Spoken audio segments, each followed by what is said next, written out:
today. Not long until over 160 million people are expected to be tuning in for one of the world's biggest annual sporting events. It's called the Super Bowl. Yeah, but the real reason most of us tune in, or us tune in, isn't for the game itself, but for the amazing commercials. And with so many people watching, advertisers are ramping it up to give us the biggest bang for their buck. Super Bowl 46 is being touted as the biggest rematch ever. Two recent champs fighting it out again for the Lombardi Trophy. But for us, it's not about the game, it's about the ads. When companies are actually planning their year spend, if they've got something big, if they've got something they want to make a really big impact on, they want to aim for the Super Bowl ad. Whether it's the wacky,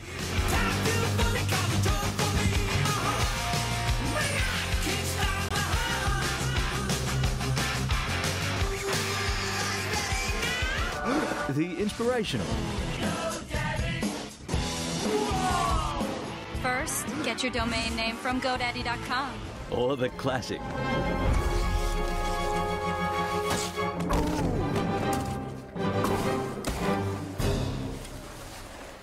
The Super Bowl ads just keep getting bigger, and so do their price tags. Advertising expert Matthew Bywater. One Super Bowl ad costs, on average, about $3.5 million, but it depends on the quarter you actually play the ad in. The first quarter is expensive, the last quarter is actually the cheapest, the most expensive quarter is actually the second quarter. It gets up to about $4 million. This ad, featuring M&M for car company Chrysler, broke the bank and holds the record for the most expensive Super Bowl ad ever. The total production cost, I believe, was around $23 million, which was actually $12 million in actual time slot and $9 million of production.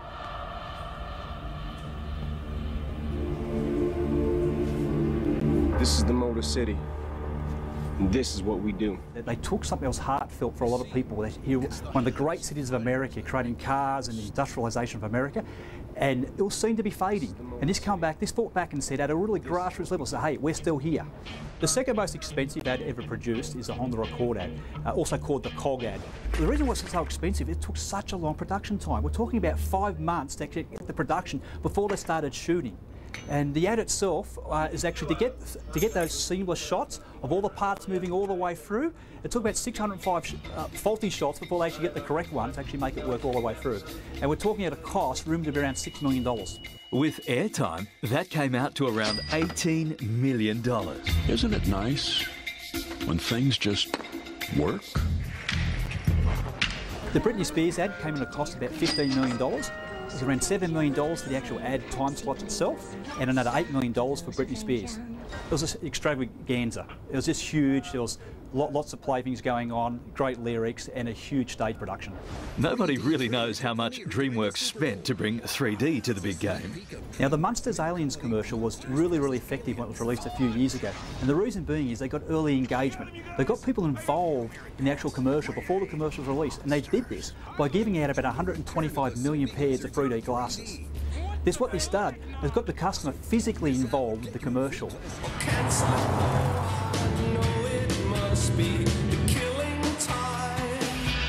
So, what about this year's priciest spot? An $8 million cost, we're looking at a $3 to $5 million in production cost. The great thing about the Audi ad is it is of today.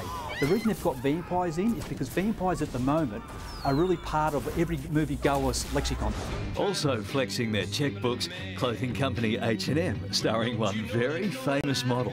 The first of the heavy hitters we're going to see this year is going to be David Beckham for the H&M ads. And very, very great fit with David Beckham because not just in Europe but also in the US, he has great sex appeal. The star power seems to be the name of the game this year. I've got a lot to do today. Roderick. Roderick. I really love this Ferris Bueller ad, and the reason being is it taps into one of our great emotional senses, and it's nostalgia. But it's Volkswagen who has the most highly anticipated ad of the year. So we started out with the first ad with the child Darth Vader, and we transcended into the bark side with the barking dogs, and now what we've got now is we're transcending once again into something extra special. Now check it out.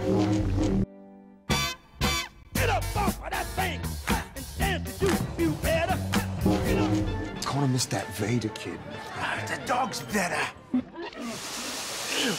Are they amazing ads, aren't they? We were hoping to advertise at some point during the Super Bowl. We thought it'd be cheaper to get some AstroTurf than these guys. That's where you do it. Yep. See? It's working out, huh? Yeah, it's good. Yeah.